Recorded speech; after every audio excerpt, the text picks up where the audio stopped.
Assalamu alaikum, namaste, hotep, shalom alaikum, peace. This is Tracy Lene Muhammad, and I wanted a few minutes of your very valuable and your very precious time to share with you something I just read in a book that I'm currently reading and how it resonated with my heart and I needed to share it. The sentence is, we are what we consume, learn, hear, see, and feel. So ask yourself, what is it that you consume? What have you learned? What do you hear? What do you see, and how does it make you feel? And I am sure that I can answer for the darker people of the planet and say what we consume is poorly prepared foods with very little nutritional value. For most of the stores in our neighborhood are corner stores. There are very few gardens. We don't eat food that we've grown. The meat has been processed. We get the poorest of the poor meat. We eat foods that have been riddled with chemicals and hormones. We learn about other people's culture in only the derogatory parts of our own culture. We hear that we are animals and criminals and can't be trusted by one another, let alone given trust. We see knees on our necks, shots to the back, hanging from nooses, and we feel alone, misunderstood, and scared. I'm saying all of that to say, not for you to feel sorry for us, because we are not a pitiful people. We are a conquered people. And what I'm watching happen in the world is akin to what Thomas Jefferson said when he said that he fears for his people because justice does not sleep forever. Justice is waking up. And as she wakes up, she's tearing down everything in her path that has been unfair and just simply horrific. I personally do not expect any other ethnic group to understand the plight of my people, because if you haven't gone through a thing, you don't understand it. I do understand when Caucasian people say, well, I didn't enslave your people. My ancestors did that. I didn't do it. And it is not your fault that we were enslaved. But the responsibility comes to you because you have benefited from the years that my people worked for free. You have gained wealth.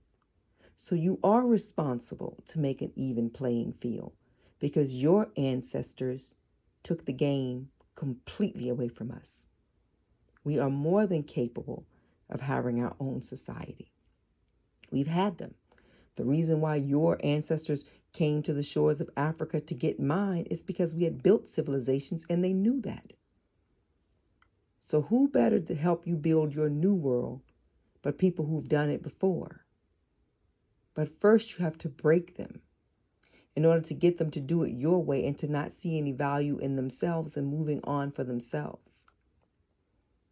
There is a lot of healing that must go on, and a lot of change is going to take place. And as a very proud Black woman, I'm loving what I'm seeing. I'm loving seeing people, Black people, who thought that they could put all their trust in this system, seeing that no, it could have been you with the knee on your neck. And I know that George Floyd had a very torrid past, and that some people are saying, well, don't make him a martyr. And it's not about him, the person. No disrespect to him or his family for their loss. But what we saw is each of us under the knee. I didn't see George Floyd. I saw my sons or my husband or my brother or my uncles. That's what I saw. And the pain that I felt for that is why I do believe